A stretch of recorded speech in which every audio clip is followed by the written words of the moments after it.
రెండవ రాజుల గ్రంథం 21వ అధ్యాయంలో మొదటి 2 వచనాలు చదువుకొని వాక్యాన్ని ధ్యానించుకుందాం. తన తండ్రి అయిన హిజ్కియా పడగొట్టిన ఉన్నత స్థలమును అతడు తిరిగి కట్టించి, బయలుదేవతలకు బలిపీఠమును కట్టించి, ఇశ్రాయేలు రాజైన ఆహాబు చేసినట్లు దేవతాస్తంభమును చేయించి, నక్షత్రములను మొక్కి వాటిని పూజించుచుండెను. మనష్షే ఎవరి కుమారుడు అంటే హిజ్కియా కుమారుడు. హిజ్కియా కుమారుడు మనష్షే. మనష్షే పరిపాలించడం మొదలుపెట్టినప్పుడు అతని వయస్సు ఎంత అంటే 12 సంవత్సరాలు. 12 సంవత్సరాల వయసులో అతన్ని రాజుగా అభిషేకింపబడ్డాడు. యూదుల రాజుగా అభిషేకించబడ్డాడు 12 సంవత్సరాల వయసు అప్పుడు. కానీ 12 సంవత్సరాల వయసుకి ఏమి జ్ఞానం ఉంటుంది? పరిపాలించే జ్ఞానం ఏమీ ఉండదు. కానీ దేవుని ప్రణాళిక చొప్పున తండ్రి తర్వాత వారసత్వంలో ఎవరు వచ్చారు? మనష్షే వచ్చాడు. మరి మనష్షే వచ్చినప్పుడు తండ్రి ఏ రీతిగా చేశాడో కొంచెమన్నా పూర్తి జ్ఞానం ఉండుండదు. 12 సంవత్సరాల వయసుకి అంత జ్ఞానం ఏముంటుంది? అంత జ్ఞానం ఏముంటుంది? చూడండి, ఈ దినాల్లో వారసత్వం అంటారు. ఎవరిని జబ్బు వస్తే కనుక ఇదిగో వారసత్వంగా వచ్చిందేమో అని 2-3 తరాలను అడుగుతారు. 2-3 తరాలు మీ తరంలో మీ పూర్వీకుల్లో ఎవరికైనా ఉందా అలాగ అడుగుతారు. ఒక సహోదరికి ఇలాగే ఇన్ఫెక్షన్ వచ్చింది. బ్యాక్ సైడ్ ఇన్ఫెక్షన్ వస్తే అడిగారంటే డాక్టర్ దగ్గరికి వెళ్తే, మీ వాళ్ళు ఇంతమంది ఎవరికైనా ఇలాంటిది వచ్చిందా అని చెప్పేసి, మీ పేరెంట్స్ కానీ ఇంకా గ్రాండ్ పేరెంట్స్ కానీ ఎవరికి ఏమీ లేదు. అప్పుడేం చెప్పారంట, కరోనా ఇంజెక్షన్ చేయించుకోబట్టి అది కానీ ఇది కానీ ఈ రెండిట్లో ఒకటి వాళ్ళు చెప్పింది. ఆపరేషన్ అయిన దానికి బాగానే ఉన్నారు. ఎందుకు ఈ మాటలు చెప్తున్నా అంటే కొన్ని వారసత్వాన్ని బట్టి వస్తాయి. అయితే ఈ మనష్షేకి తండ్రి వారసత్వాన్ని బట్టి ఏ మంచి గుణాలు ఏమి రాలా. తాతల వారసత్వం వచ్చింది. రాజుల్లో చాలా చెడ్డ రాజు మనష్షే.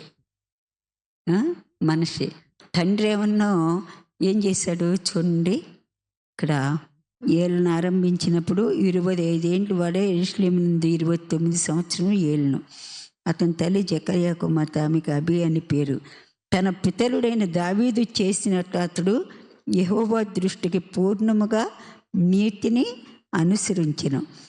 18వ అధ్యాయం, 2వ రాజుల గ్రంథం 18వ అధ్యాయం. యెహోవా దృష్టికి పూర్ణంగా నీతిని అనుసరించెను. ఉన్నత స్థలములను కొట్టివేసి విగ్రహములను పగలగొట్టి దేవతాస్తంభములను పడగొట్టి మోషే చేసిన ఇత్తడి సర్పమును చిన్నాభిన్నములుగా చేసిన. దానికి ఇశ్రాయేలీయుల్ని యెహూష్ అని పేరు పెట్టి దానికి ధూపం వేసి వచ్చింది. అతడు ఇశ్రాయేలీ దేవుడని యెహోవా యందు విశ్వాసం ఉంచిన వాడు. అతని తర్వాత వచ్చిన యూదా రాజుల్లోనూ అతని పూర్వీకులైన రాజుల్లోనూ అతనితో సమైన వాడు ఒకడునూ లేడు. అతడు యెహోవాతో హత్తుకొని ఆయన వెంబడించట్లు వెనుక తీయక ఆయన మోషేకు ఆజ్ఞాపించిన ఆజ్ఞలన్నిటినీ గైకొని చుండెను. కావున యెహోవా అతనికి తోడుగా ఉండెను. తాను వెళ్ళిన చోటునల్లా అతడు జయము పొందెను. అతడు అష్షూరు రాజును సేవ చేయకుండా అతని మీద తిరుగుబడిను. మరియు గాజాపట్నం వరకు దాని సరిహద్దుల వరకు కావరుల గుడిసెలందేమి ప్రాకారం గల పట్టణం ఎందే అంతటా అతడు ఫిలిష్తీయులను ఓడించెను. హిజ్కియా ఎవరో? ఈ మనష్షేకి తండ్రి వారసత్వాన్ని తండ్రి ఏం చేశాడో ఆ పని చేయలేదు. ఎవరు? మనష్షే. హిజ్కియా చేసినట్లు ఏ పని చేయలేదు. అతను ఎంత చూడండి, అతని గురించి యెహోవా దృష్టి పూర్ణముగా నీతిని అనుసరించాడు.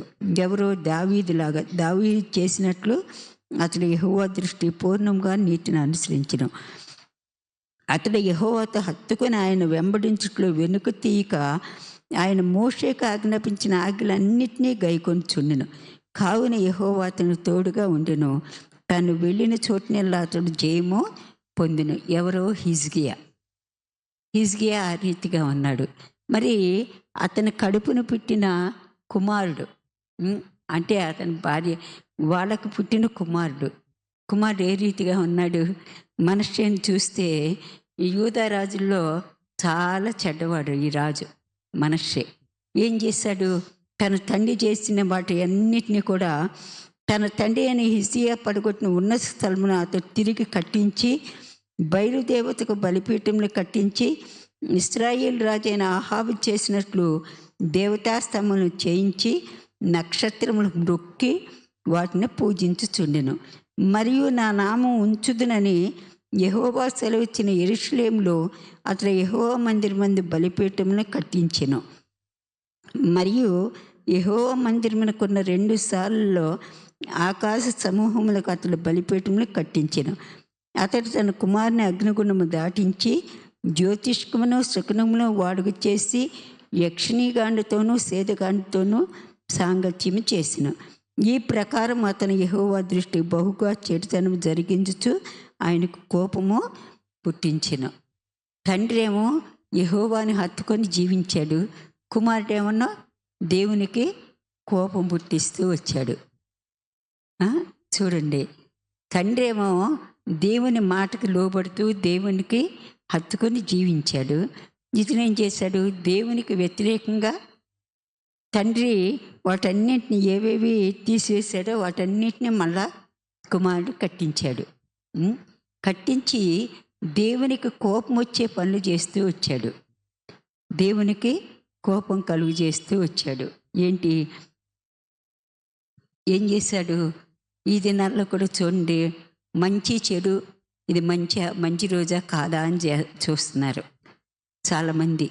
ఎవరో అన్యులైతే చూసుకుంటారు, కానీ ప్రార్థన చేసేవాళ్ళు కూడా ఇప్పుడు మంచి రోజైనా కాదా అని మరి ఎక్కడ చూస్తున్నారో, బ్రాహ్మణుల దగ్గరికి వెళ్తున్నారో లేకపోతే క్యాలెండర్స్లో చూస్తున్నారో ఎక్కడ చూస్తున్నారో కానీ చూస్తున్నారు కదా. తెలుసో లేదా ఎంతమంది చూస్తున్నారు? మంచి చెడు, వాస్తు, జ్యోతిష్కాలు, సోది చెప్పటాలు, ఇవన్నీ ఎంతమంది వింటున్నారు? మరి ఇప్పుడు సోది చెప్పేవాళ్ళు ఉన్నారో లేదో నాకు తెలియదు. మేము చిన్నప్పుడైతే ఉండేవారు. ఇప్పుడు ఉన్నారా లేదా సోది చెప్పేవాళ్ళు? లేరా? జ్యోతిష్కం చెప్పేవాళ్ళు అయితే ఉన్నారు. చిలక జ్యోతిష్మో లేకపోతే చేతులు చూసి చెప్పడం అలాంటి వాళ్ళు అయితే ఉన్నారు కదా. అవన్నీ మట్టుకు వాటి మట్టుకు వెళ్ళబాకండి ఎవరో. దానికి వెళితే మనం వాక్యానికి విరుద్ధంగా ఉన్నట్టే. ఎందుకంటే మరి ఇక్కడ ఏం చేశాడు? బలిపీఠం కట్టి అతడు తన కుమారుని అగ్నిగుణం దాటించి జ్యోతిష్యమును శకునములను వాడుక చేసి యక్షిణీగాండతోనూ సోదగాండతోనూ సాంగత్యము చేసిన. ఈ ప్రకారం అతడు యెహోవా దృష్టి బహుగా చెడుతనము జరిగించారు. బహుగా చెడ్డగా దేవునికి చెడుతనం కలిగించారు. అంటే ఇవన్నీ మనం చేస్తే మనం కూడా దేవునికి కోపమే కలుగు చేస్తాం. కోపం కలుగు చేస్తాం. దేవునికి కోపం వచ్చేలాగా మనం బ్రతుకుతున్నాం అనుకోవాలి. అప్పుడు ఇవన్నీ చేస్తుంటే ఏవి శకునాలు లేకపోతే జ్యోతిష్కాలు ఇంకా వాస్తు ఇవన్నీ చూస్తే ఏమవుతుంది? ఇల్లు కట్టేప్పుడు వాస్తు చూస్తారు. పాస్టర్ గారు చాలాసార్లు చెబుతారు, అక్కడ బాప్తిసాల ట్యాంక్ ఉంది అని చెప్తారు కదా. ఒకళ్ళు వచ్చి నువ్వు చచ్చిపోతావని చెప్పారు, అక్కడ తీసేయమన్నారు అని చాలాసార్లు చెబుతారు పాస్టర్ గారు. మీకు ఎవరికైనా గుర్తుందో లేదో మరి. అవన్నీ ఒట్టిదే నిజమా మరి? అవన్నీ ఒట్టిదనుకోవాలా నిజం అనుకోవాలా? మన ముందే జరిగింది ఇది, ఒట్టిదే నిజమా? అవన్నీ ఒట్టిదేను. దేవుడు సమస్తమును చేసిన దేవుడు ఇవన్నీ ఆ మూల ఈ మూల. ఒక ఆయన ఉండేవాడు నాగోల్లో, ఆయన అనేవాడు ప్రకటన గ్రంథంలో పరిశుద్ధ పట్టణాన్ని గురించి, ఆ గుమ్మాల గురించి ఇవన్నీ రాయబడి ఉంటాయి కదా, అదంతా వాస్తు కట్టే కదా అని అనేవాడు ఆయన. కాకపోతే ఏంటంటే ఒకటి మనం నిర్మిస్తున్నాం అంటే దానికి ప్లాన్ ఉండాలి, లేకపోతే ఎట్లా పడితే అట్లా ఏమి ఇది కాదు కదా. ఆ గృహంలో మంచి వెలుతురు, గాలి ఉండాలి. అది మనం చూసుకోవాలి. గాలి, వెలుతురు ఉంటే సరిపోతుంది. ఉం? అయితే ఈ పనులు మనం కూడా చేస్తున్నామంటే మనం కూడా దేవునికి కోపం పుట్టిస్తున్నాం, కోపం కలుగు చేస్తున్నాము. ఎవరం చేసినా తెలియక చేస్తే దేవునికి క్షమిస్తాడు. తెలిసి కూడా, వాక్యం తెలిసి కూడా మనం ఆ పని చేస్తున్నాము అంటే దేవునికి కోపం కలుగు చేస్తున్నామని అనుకోవాలి మనం కూడా. అయితే ఇంకా తర్వాత చూస్తే, యెహోవా దావీదునకును అతని కుమారుడైన సొలొమోనుకును ఆజ్ఞ ఇచ్చి, ఈ మందిరమున ఇశ్రాయేలు గోత్రస్థానంలో నుండి నేను కోరుకున్న యెరూషలేమునందు నా నామమును సదాకాలం ఉంచుదని సెలవిచ్చిన యెహోవా మందిరమందు తాను చేయించిన అషేరా ప్రతిమను ఉంచెను. దేవుని మందిరంలో ఒక అషేరా ప్రతిమను పెట్టాడు. దేవుని మందిరంలో అతను ఈ లోకరీతిగా చేశాడు. ఈ లోకరీతిగా ఒక మందిరం ఉంది. ఇప్పుడు మన మందిరం ఉందనుకోండి, దానిలో ఏముండాలి? దేవుని ఏముండాలి? దేవుని మందిరంలో ఏముండాలి? ఏముండాలి చెప్పండి? దేవుని తేజ మహిమ ఈ స్థలంలో ఉండాలి. మందిరం పరిశుద్ధమైందిగా ఉండాలి కదా, అవునా కదా? దానిలో ఏం చేశాడు అతను? అలాంటి దానిలో ఆయన ఒక నిబంధన చేశాడు. యెహోవా దావీదునకును అతని కుమారుడైన సొలొమోనుకును ఆజ్ఞ ఇచ్చి, ఈ మందిరమున ఇశ్రాయేలు గోత్రస్థానములో నుండి నేను కోరుకున్న యెరూషలేమునందు నా నామమును సదాకాలము ఉంచుదునని సెలవిచ్చిన యెహోవా మందిరమందు తాను చేయించిన అషేరా ప్రతిమను ఉంచెను.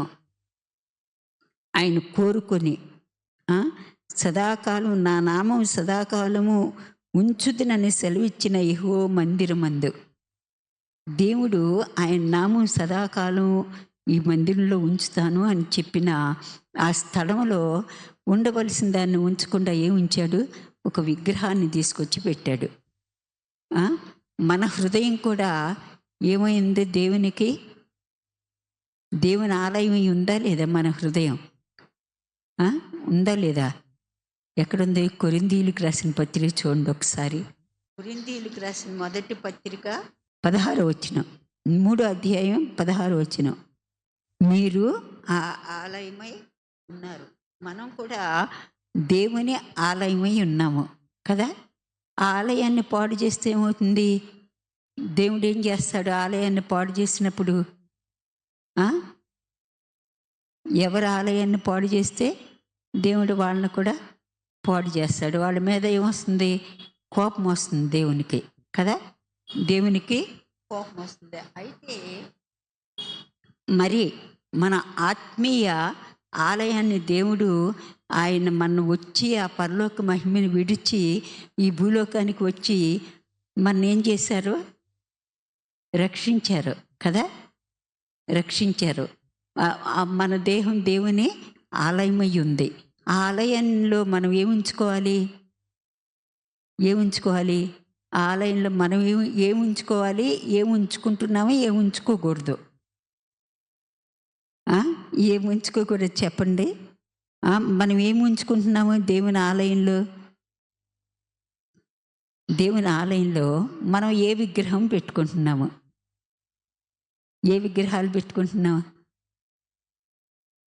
ఈ లోకం అనే విగ్రహం మనలోనే ఉందా? ఆ శరీర కార్యాలన్నీ కూడా ఏంటి? శరీర కార్యాలన్నీ కూడా దేవునికి ఇష్టమైనవి కాదు. అవి ఏవి మన హృదయంలో ఉంచుకున్నా అది కూడా పాపమే. మనం మన హృదయాన్ని పరిశుద్ధంగా ఉంచుకోవాలి. దేవుని పరిశుద్ధాత్మకి ఆలయంగా ఉండాలి. అలాగే చూడండి 6వ అధ్యాయం, మీ దేహము దేవుని వల్ల మీకు అనుగ్రహింపబడి మీలోనున్న పరిశుద్ధాత్మక ఆలమై ఉన్నదని మీరు ఎరుగురా. మీరు మీ సొత్తు కారు, విలువ పెట్టి కొనబడిన వారు కనుక మీ దేహంతో దేవుని మహిమ పరచుడి. ఆయన రక్తంతో కొనబడిన వాళ్ళం మనందరం. అయితే మరి మన ఆలయంలో అంటే మన దేహం అనే ఆలయంలో మనం పరిశుద్ధంగా ఉంచుతున్నామా లేదా? ఈ దినాల్లో ఆ మనషే ఏం చేశాడు? దేవుడు ఆయనకు సదాకాలం ఉండాలనుకున్న ఆ మందిరంలో ఏముంచాడు? ఒక విగ్రహాన్ని ఉంచారు. మనం కూడా మన తుది శ్వాస వరకు దేవుడు ఆయనతో ఉండాలి అని కోరుకుంటారు. మనం పరలోకం వెళ్ళాలి అని అనుకుంటున్నాం కదా, పరలోకం వెళ్ళడానికి కదా యేసుప్రభు నమ్మాం. అలాంటప్పుడు మరి మన ఆలయము మనం వెళ్ళే వరకు ఎలా ఉండాలి? పరిశుద్ధమైందిగా ఉండాలి. లేకపోతే మన ఆలయంలో అంతా చెడు ఉంటే ఏం చేస్తుంది? దేవునికి కోపం వస్తుందా రాదా? దేవునికి ఇష్టం లేని అన్నీ మన హృదయంలో పెట్టుకున్నాం అనుకోండి, దేవుని వాక్యం కాకుండా దేవునికి ఇష్టం లేని అన్నీ మన హృదయంలో పెట్టుకున్నాం అనుకోండి, శరీర కార్యాలు ఏమేమి ఉన్నాయి? జారత్వము, అపవిత్రత, కామకత్వము, విగ్రహారాధన, అభిచారము, ద్వేషములు, కలహములు, మత్సరములు, క్రోధములు, కక్షలు, భేదములు, విమతములు, అసూయలు, మత్తతులు, అలర్జకు, నాటపాటలు, జగడాలు, కొండాలు, వేషధారణ, స్వనీతి, దురపమాన పాపం, ఇవన్నీ కూడా మనలో ఉంటాయి కదా. ఉంటాయో ఉండవా? మనుషులం కదా, మనలో ఉంటాయి. మరి అవన్నీ పోవాలంటే, అవన్నీ మన హృదయంలోకి రాకుండా మనం జాగ్రత్త పడాలి అంటే ఎప్పుడూ కూడా ఏముండాలి? దేవుని వాక్యం మన హృదయంలో, దేవుని వాక్యం మన హృదయంలో ఉన్నప్పుడు అక్కడ హిజ్కియా ఎలా ఉన్నాడు అని ఉంది. హిజ్కియా గురించి ఇందాక మనం చదివాం కదా, ఏమని ఉంది? దేవుణ్ణి అతడు యెహోవాతో హత్తుకొని ఆయన వెంబడించుట్లు వెనుక తీయక ఆయనకు మోషేకు ఆజ్ఞాపించిన ఆజ్ఞలన్నిటినీ గైకొంటూ వచ్చాడు.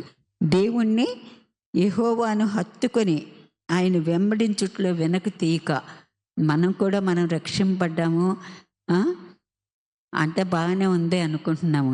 రక్షింపబడిన దినాల్లో ఉన్నంత విశ్వాసం కానీ ఆ రీతి ప్రవర్తన కానీ మనలో ఉందా? మనలో ఇప్పుడు ఉందా లేదా? రక్షింపబడిన దినాల్లో ఉన్నంత ఆసక్తి, పట్టుదల, విధేయత, సమర్పణ అవన్నీ ఇప్పుడు ఈ దినాల్లో మనలో ఉన్నాయా లేవా? మనలో ఉన్నాయా లేవా? ఏంటి?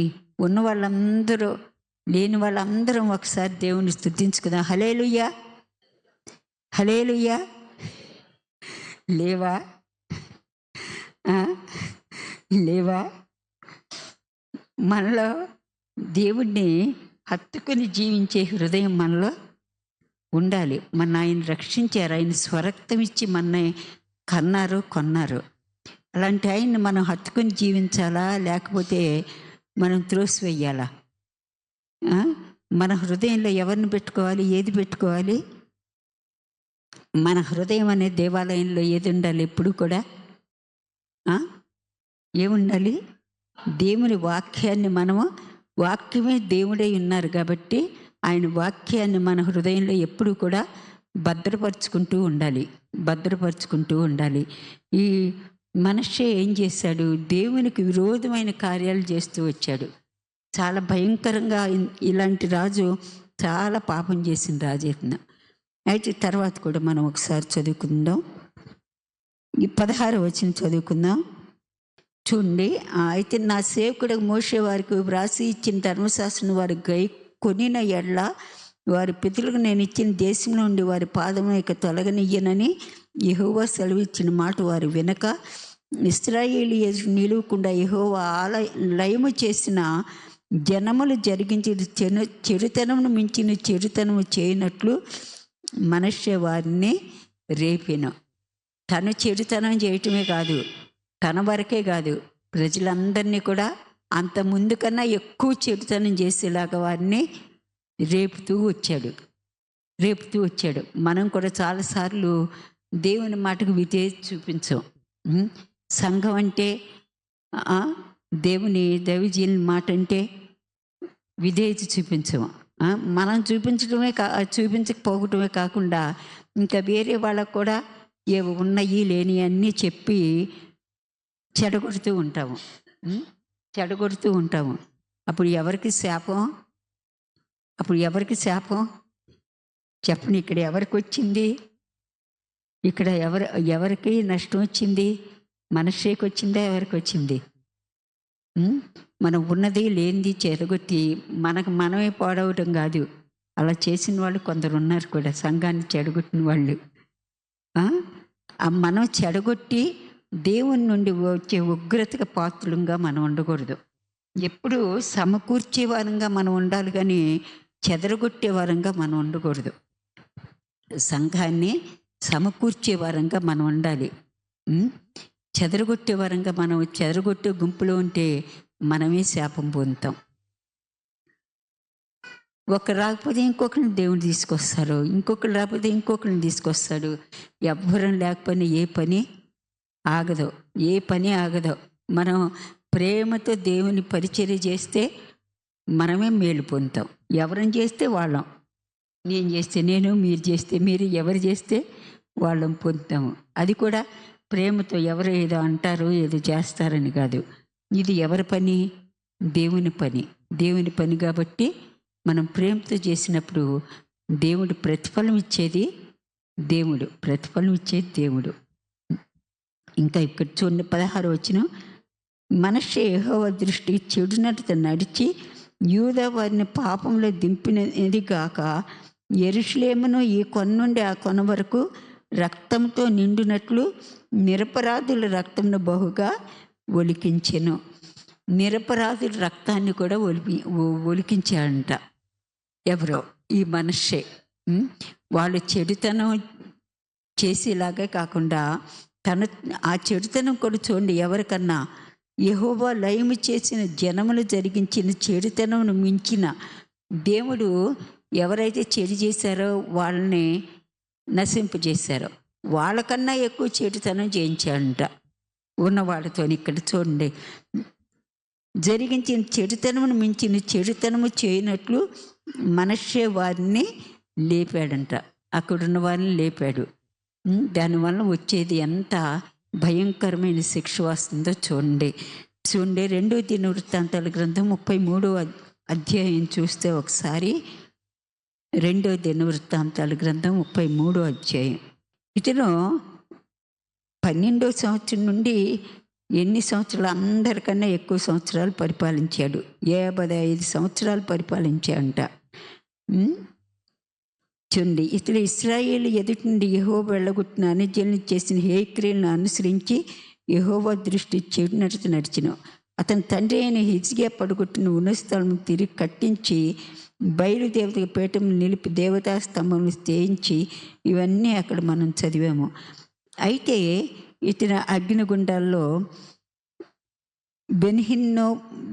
బెన్హిన్నోము లోయ ఎందు అతడు తన కుమారుని అగ్నిలో గుండా దాటించి ముహూర్తమును విచారించుతూ మంత్రమును చిల్లంగితనమును వాగు చేయు కర్ణపిచాసములతోనూ సోదిగండ్రతోనూ సాంగత్యం చేస్తూ యెహోవా దృష్టి బహుగా చెడు నడుచు ఆయన కోపము పుట్టించెను.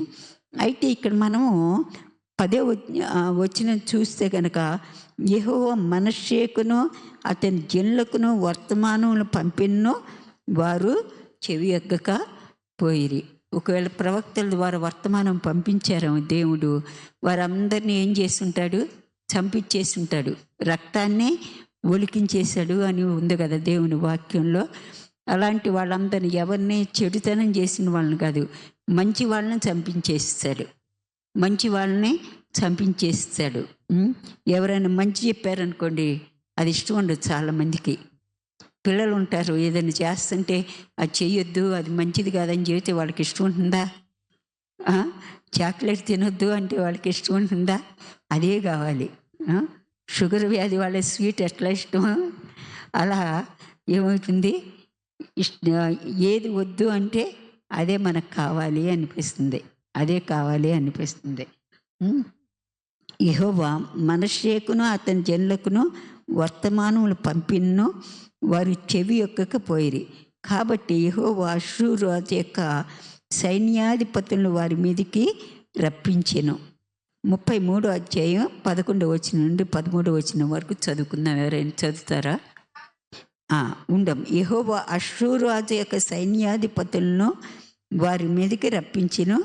మనష్షే తప్పించుకొని పోకుండా వారు అతను పట్టుకొని గొలుసులతో బంధించి అతన్ని బబులోనికి తీసుకొని పోయిరి.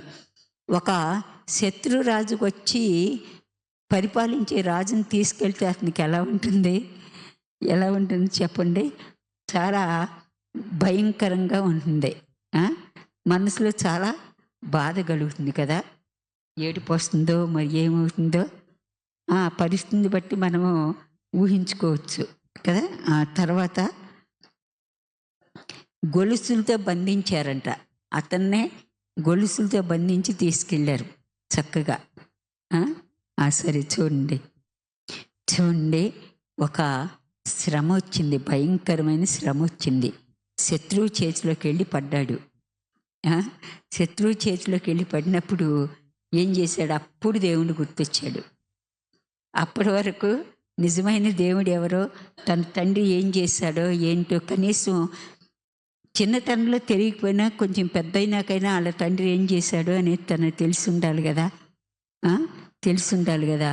తెలిసి ఉండాల్సినప్పుడు మరి అప్పుడైనా కనీసం మొదట్లో ఏదో తెలియ చేశాను, తర్వాత తన తండ్రి ఏం చేశాడో అనేది తెలుసుకొని అవన్నీ తీసేయచ్చు కదా.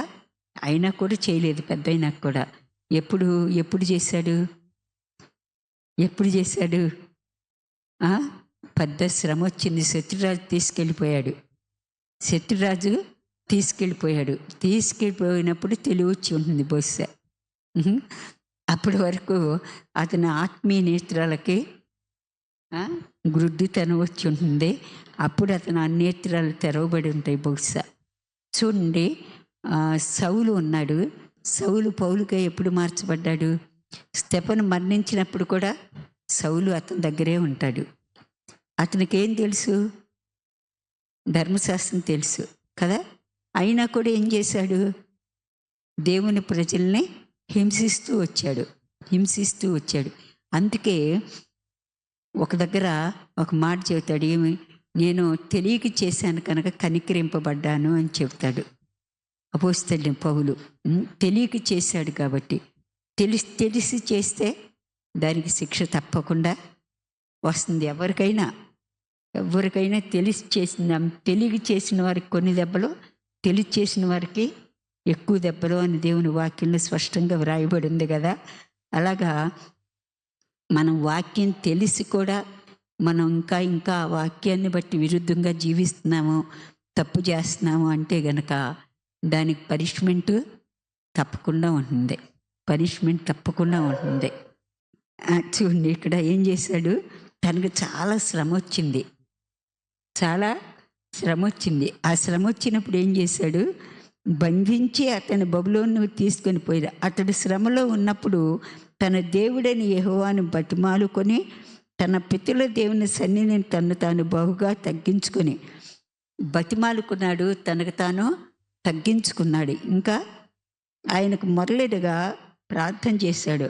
అతని విన్నపములను ఆలకించి యెరూషలేమునకు అతని రాజ్యంలోనికి అతను తిరిగి తీసుకుని వచ్చినప్పుడు యెహోవా దేవుడై ఉన్నాడని మనసే తెలుసుకున్నాడు.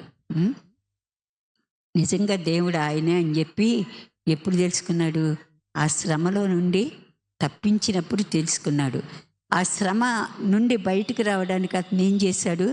తనకు తాను తగ్గించుకున్నాడు. దేవుని సన్నిధిలో మొరపెట్టాడు. మరలేదుగా ఆయన తన పితరుల దేవుని సన్నిధి తాను బహుగా తగ్గించుకున్నాడు. మనం కూడా మన జీవితాల్లో మనము రక్షింపబడ్డాము, లేకపోతే మనం బాగానే ఉన్నాము అనుకున్నప్పుడు ఒకలాగా ఉంటుంది. ఏదైనా శ్రమ వస్తే ఏం చేయాలి? హిజ్కియా ఏం చేశాడు? శ్రమలు వచ్చినప్పుడల్లా, తనకు మరణకరమైన రోగం వచ్చినప్పుడు ఏం చేశాడు?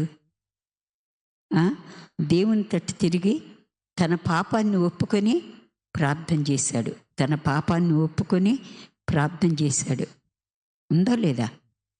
చూడండి, యెషయా గ్రంథం 38వ అధ్యాయం. యెహోవా యెషయా ప్రత్యక్షమై ఇలాగ సెలవిచ్చెను.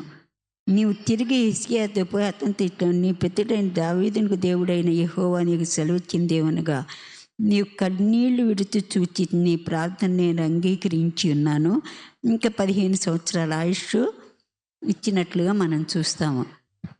గోడ తట్టు త్రిప్పుకొని తను నేను ఎలా ఉన్నాను అనేది దేవుని సన్నిధిలో ఒప్పుకొని ప్రార్థన చేసుకున్నప్పుడు దేవుడు, అతను యథార్థ హృదయుడే, మంచి చేస్తూ వచ్చాడు, చెడేం చేయలేదు, దేవునికి వ్యతిరేకంగా ఏది చేయలే. అతను కనికరించి మరలా ఆయుష్ని పెంచారు. ఇక్కడ ఇతను ఏం చేశాడు? అన్ని తప్పులే చేశాడు, దేవునికి వ్యతిరేకంగానే జీవించాడు మనిషి. చివరిలో ఏమొచ్చింది? చివరిలో కొంచెం మారు మనసు వచ్చింది అనుకోవాలి. నిజంగా మారు మనసు వచ్చిందో లేదో ఎట్లా తెలుసుకోవాలి మనం? నిజంగా మారు మనసు వచ్చిందో లేదో ఎలా తెలుస్తుంది? లూకా సువార్తలో ఉంటుంది, దేవుని మారు మనసు తగిన క్రియలు ఉన్నాయా అని చెప్పేసి 13వ అధ్యాయం 8వ వచనం. మారు మనసుకి జక్కయ్య నిలువబడి, ఇదిగో ప్రభువా, నా ఆస్తిలో సగం బేదలకు ఇచ్చుచున్నాను, నేను ఎవరి ఎద్దరైనా అన్యాయంగా దేన్నైనా తీసుకుని ఎళ్ళ అతనికి 4 గంటలు మళ్ళీ చెల్లించునని ప్రభుతో చెప్పెను. అందుకు యేసు, ఇతడు అబ్రహాము కుమారుడే, ఎందుకనగా నేడు ఈ ఇంటికి రక్షణ వచ్చి ఉన్నది, నశించిన దాన్ని వెదకి రక్షించుటకు మనిషి కుమారుడు వచ్చినని అతనితో చెప్పాను. మారు మనసు తగిన క్రియలు ఏంటంటే, అంతకుముందు జక్కయ్య ఏం చేస్తూ వచ్చేవాడు? Bill collector. బిల్ కలెక్టర్ అయితే ఏం చేశాడు? డబ్బు సంపాదించుకునేవాడు కదా. అప్పుడు యేసు ప్రభువుని చూసి మారు మనసు వచ్చిన తర్వాత ఏం చెప్తున్నాడు? ఏం చెబుతున్నాడు? జక్కయ్య నిలబడి, లేకపోతే మొదటి నుండి కొంచెం 5వ వచనం నుండి చదవండమ్మా. 4 గంటలు అన్యాయంగా నేను తీసుకుంటే 4 గంటలు నేను చెల్లిస్తాను. ఇది మారు మనసు అంటే. మారు మనసు తగిన పశ్చాత్తాపం అంటే ఇది కదా. అలాగే పౌలుగా మార్చబడిన తర్వాత పౌలు కూడా ఏం చేశాడు? దేవుని సన్నిధిలో ప్రార్థన చేస్తూ వచ్చేవాడు కదా. దేవుడు ఏ పని చెప్తే ఆ పని చేస్తూ వచ్చేవాడు. మారు మనసు తగిన క్రియలు మనం కలిగి ఉండాలి. మత్తయి సువార్త 3వ అధ్యాయం 7వ వచనం చదువుకుందాం. మారు మనసుకి తగిన ఫలము ఫలించుడి. అబ్రహాం మా తండ్రి అని మీలో మీరు చెప్పుకోన తలంచవద్దు. దేవుడు ఈ రాళ్ల వలన అబ్రహాముని పిల్లలను పుట్టింపగలడని మీతో చెప్పుచున్నాను. మారు మనసు తగిన క్రియలు కలిగి ఉండాలి. ఇప్పుడు జకరియా ఉన్నాడు. జకరియా ఏం చేశాడు? జకరియా తను మరి బిల్ కలెక్టర్ కాబట్టి కొంచెం డబ్బులు ఎక్కువ తీసుకొని ఉండొచ్చు. అయితే ఏం చేశాడు? 4 గంటలు చెల్లిస్తాను, నేను అన్యాయంగా ఎవరి దగ్గర తీసుకుని ఉంటే దానికి తగినట్టుగా నేను 4 గంటలు చెల్లిస్తాను అని చెప్పాడు. మరి మన జీవితాల్లో కూడా మనం ప్రభువుని నమ్మాము, మేము మారు మనసు పొందాము అని చెప్తాము చాలామందికి. మరి మనం ఎలా ఉంటున్నాం ఈ దినాల్లో? మారు మనసు తగిన క్రియలు మనలో ఉన్నాయా లేవా అనేది కూడా మనం చూసుకోవాలి. ఎందుకంటే మన ఆత్మీయ మందిరాల్లో ఏముండాలి? దేవుని ఆత్మ ఉండాలి, దేవుని వాక్యము మనలో ఉండాలి. అక్కడ మనిషి ఏం చేశాడు? ఎవరిని తీసుకొచ్చి పెట్టాడు మందిరంలో? నా నామం సదాకాలం ఈ మందిరంలో ఉంచుదాము అనుకున్న ఆ స్థలంలోకి ఏమని తీసుకొచ్చి పెట్టాడు? ఒక విగ్రహాన్ని తీసుకొచ్చి పెట్టాడు. అలాగే మన జీవితాల్లో కూడా మనం బ్రతికినంత కాలము దేవుని ఆత్మ మనలో ఉంచుదామా అని దేవుని ప్రణాళిక. అలాంటి దానిలో మనం కూడా ఏం తీసుకొని వచ్చి పెడుతున్నాం ఈ దినాల్లో? దేవునికి విరోధమైనవి ఆలోచనలు, తలంపులు, ఉద్దేశాలు కలిగి మనం ఉంటున్నామా? లేకపోతే దేవుని వాక్యాన్ని మన హృదయంలో భద్రపరుచుకుంటూ ఉన్నామా అనేది కూడా మనము పరిశీలన చేసుకోవాలి. అలాగే ఇప్పుడు మారు మనసు పొందినాక ఏం చేశాడు చూడండి. దేవుడు ఎవరైనా మనలో ఇప్పటి వరకు మనం ఏ రీతిగా ఉన్నా ఇప్పటి నుండి అయినా మనం తెలుసుకుని వాక్యానుసారంగా మనలో ఉన్నవి వదిలివేసుకొని దేవుని వాక్యాన్ని అనుసరించి జీవిస్తే దేవుడు క్షమించేవాడు. ఎవరినైనా క్షమిస్తాడు. పాపుల కోసం ఆయన ఈ లోకానికి వచ్చారు కానీ నీతిమంతుల కోసం రాలేదు. నీతిమంతులు అనేవారు ఒక్కడు కూడా లేరు అని చెప్పి దేవుని వాక్యంలో స్పష్టంగా వ్రాయబడింది. కానీ మన రక్షించినాక తెలిసి వాక్యాన్ని తెలిసి పాపం చేస్తే మనకి ఏముంటుంది? పనిష్మెంట్ ఉంటుంది. ఆయనకు మరలడుగా ఆయన అతని విన్నపం ఆలకించి యెరూషలేమునకు అతని రాజ్యంలోకి అతను తిరిగి తీసుకుని వచ్చినప్పుడు యెహోవా దేవుడై ఉన్నాడని మనస్సే తెలుసుకొను. అప్పుడు ఈయన నిజంగా దేవుడై ఉన్నాడని అప్పుడు తెలుసుకున్నాడు. ఎప్పుడు? ఒక శ్రమ నుండి, భయంకరమైన పరిస్థితి నుండి, అక్కడ ఉంచుతారో చంపేస్తారో కూడా తెలియదు. శత్రువు పట్టుకెళ్ళాడు అతన్ని. ఒక రాజుని వేరే రాజు శత్రురాజు తీసుకుని వెళ్ళినప్పుడు వాడు మళ్ళా వదిలిపెడతారు? అసలు మామూలుగా చూస్తే వదిలిపెట్టి చంపేస్తారు కదా. అలాంటిది మరి ఇతను సంఖ్యల్లో ఉండి కూడా అప్పుడు తనకు తాను తగ్గించుకొని దేవుడు అప్పుడు గుర్తొచ్చాడు.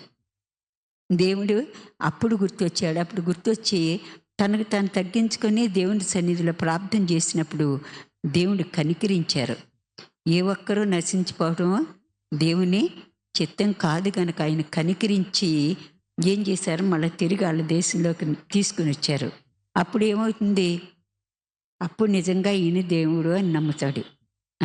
నమ్మి ఇది అయిన తర్వాత అతడు దావీదు పట్టణం బయట గిహోసుకు పడమరగా లోయందు మత్స్యపు గుమ్మం వరకు ఓపెలు చుట్టూ బహు ఎత్తుగల గోడను కట్టించెను. మరియు యూదా దేశంలోని బలమైన పట్టణములన్నిటిలోనూ సేనాధిపతులను ఉంచెను. మరియు యెహోవా మందిరము నుండి అన్యుల దేవతలను విగ్రహములను తీసివేసి యెరూషలేమునందును యెహోవా మందిర పర్వతమునందును తాను కట్టించిన బలిపీఠములన్నిటినీ తీసి పట్టణం బయటకు వాటిని లాగివేయించెను. ఇదియుగాక అతడు యెహోవా బలిపీఠమును బాగు చేసి దాని మీద సమాధాన బలులను కృతజ్ఞతార్పణలు అర్పించుచు ఇశ్రాయేలు దేవుడైన యెహోవాను సేవించుడని యూదా వారికి ఆజ్ఞ ఇచ్చాడంట. ఏవైతే అతను చేయించాడో అవన్నీ మళ్ళా తీసివేశాడు. మారు మనసు అట్లా వచ్చింది. తీసివేసి యూదా వారందరికీ ఏం చేశాడు? ఏమని చెప్పాడు? ఇశ్రాయేలు దేవుడని యెహోవాను సేవించుడని యూదా వారికి ఆజ్ఞ ఇచ్చారు. మన హృదయాల్లో ఉన్న అపవిత్రమైన బలిపీఠాలను కూడా ఏం చేయాలి? తీసివేసేయాలి. నిజమైన దేవుణ్ణి మనము ఆరాధించాలి. నిజమైన దేవుని వైపే మనము చూడాలి. మరి మన హృదయాల్లో మనం కూడా ఏ రీతి విగ్రహాలను దాచిపెట్టుకుంటున్నాం? ధనమనే విగ్రహాన్ని, ధనాపేక్ష సమస్త కీడులకి మూలము. దాన్ని ఆశించి కొందరు తమకు తామే పొడుచుకొని చచ్చిపోయారని ఉంటుంది. అట్లానే ఏం పని చేయొద్దని దేవుడు చెప్పలేదు. సోమరిపోతుల్లాగా ఉండొద్దని చెప్పలేదు. వ్యర్థమైన వాటిని మనము ఆశించకూడదు. మన స్థితిలో మనము దేవుడు ఇచ్చిన దాన్ని బట్టి సంతోషించాలి. ఎవరిని దేవుడు ఏ రీతిగా ఉంచారో దాన్ని బట్టి మనం ముందుకు వెళ్ళాలి. ఆయనను జల్లు ఉన్నత స్థలములందు ఇంకను బళ్ళు అర్పించుచు వచ్చిరు. కానీ ఆ అర్పణలను తమ దేవుడని యెహోవా నామమునకే చేసిరి. మనసు చేసిన ఇతర కార్యముల గురించి ఆ రీతిగా మరి మనం మారు మనసు పొందాము అంటే మన క్రియలు ఈ దినాల్లో ఏ రీతిగా ఉన్నాయి? మన హృదయం అనే మందిరంలో దేన్ని మనం ఉంచుకొని జీవిస్తూ ఉన్నాము?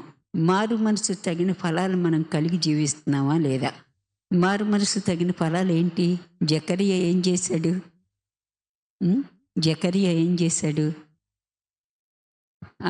అన్యాయంగా చేసినవన్నీ నేను ఇచ్చేస్తాను అంటున్నాడు. ఇచ్చేస్తాను అన్నాడు. అతను ఏం చేశాడు? వెంటనే దేవుణ్ణి వెంబడించాడు. మరి మనం దేవుణ్ణి వెంబడిస్తున్నామా, లేకపోతే దేవుని వైపు చూస్తున్నామా? ఈ లోకంలో ఉన్న వాటిని ఆశించి లోకం వైపు చూస్తూ ఉన్నామా? ఏ రీతిగా మనం ఈ దినాల్లో జీవిస్తున్నాం? మనస్సే అనే రాజు చాలా పాపాలు చేస్తూ వచ్చాడు. ఘోరమైన పాపం చేస్తూ వచ్చాడు ఉండే రాజుల్లో. మరి మనం ఏ రీతిగా జీవిస్తున్నాం? మనం దేవుని వైపు చూస్తున్నామా? లేకపోతే మనం అనుకుంటాం మన తాతల వారసత్వం కలిగి జీవించాలి అని. దానివల్ల మనకు వచ్చే శాపమే కానీ ఆశీర్వాదం ఏమీ రాదు. దేవుని వారసత్వం కలిగి జీవించినప్పుడు, దేవుని గుణగణాలు కలిగి మనం జీవించినప్పుడు దేవుడు అన్ని విషయాల్లో కూడా ఆశీర్వదిస్తారు కదా. అబ్రహాముని దేవుడి అన్ని విషయాల్లో కూడా ఆశీర్వదించారా లేదా? ఆయన బిడ్డలమైనా మనం కాదా? దానికి దేవుడిచ్చే ఆశీర్వాదానికి తగిన ప్రవర్తన కలిగి మనం జీవించాలి. ఆ రీతి ప్రవర్తన కలిగి జీవించినప్పుడు దేవుడు ఎవరిని కూడా వదిలిపెట్టేవాడు కాదు, ఎవరిని వదిలిపెట్టడు. అందరినీ ఆయన బిడ్డలమే కదా మనందరం. ఆయన స్వరక్తం ఇచ్చి మన కొన్నారు. ఒకవేళ మనం తప్పులు చేస్తున్నాం, అది తెలుసుకొని, వాక్యానుసారంగా తెలుసుకొని మనం సరి చేసుకొని ఆయన వైపు తిరిగినప్పుడు ఆయన మన క్షమించి ఏం చేస్తారు? ఆయన మన పట్ల కృప చూపిస్తారు. కృప చూపిస్తారు. కాబట్టి ఈ దినాల్లో మరి మనము మన ఆత్మీయ మందిరాలని అపవిత్రపరుచుకుంటున్నామా? పరిశుద్ధపరుచుకుని ఆయన ఆత్మకు నిలయంగా మన హృదయాన్ని, మన శరీరాన్ని ఉంచుకుంటున్నామా? ఆ మనిషి అయితే ఆ రీతిగా చేశాడు, దేవునికి విరోధంగా పాపం చేశాడు, కాని చోట విగ్రహాలను తీసుకొని వచ్చి పెట్టాడు. అలాగే మనం కూడా మన హృదయం అనే ఆలయంలో, పరిశుద్ధాత్మక నిలమైన ఆలయంలో మనం ఏం పెట్టుకుంటూ ఉన్నాము ఈ దినాల్లో? చదువనే విగ్రహాన్ని పెట్టుకుంటున్నావా? లేకపోతే ఆస్తిపాస్తులనే విగ్రహాన్ని పెట్టుకుంటున్నావా? పదవులనే విగ్రహాన్ని పెట్టుకుంటున్నావా? ఏ విగ్రహాన్ని మనం పెట్టుకుంటున్నాం? దేవుని వాక్యాన్ని మనం పెట్టుకుంటున్నామా? ఏది పెట్టుకొని మనం జీవిస్తున్నాం అనేది మనం కూడా పరిశీలన చేసుకుని ప్రార్థన చేసుకుందాం. మరి ముఖ్యంగా ప్రతి ఒక్కరిని ఆత్మీయ మేలులతో, ఈ లోకలీత ఆశీర్వాదాలతో, శుభములతో, శ్రేయస్తో నింపి నడిపించమని యేసు పరిశుద్ధ నామములో వేడుకొంచున్నాము తండ్రి. ఆమేన్.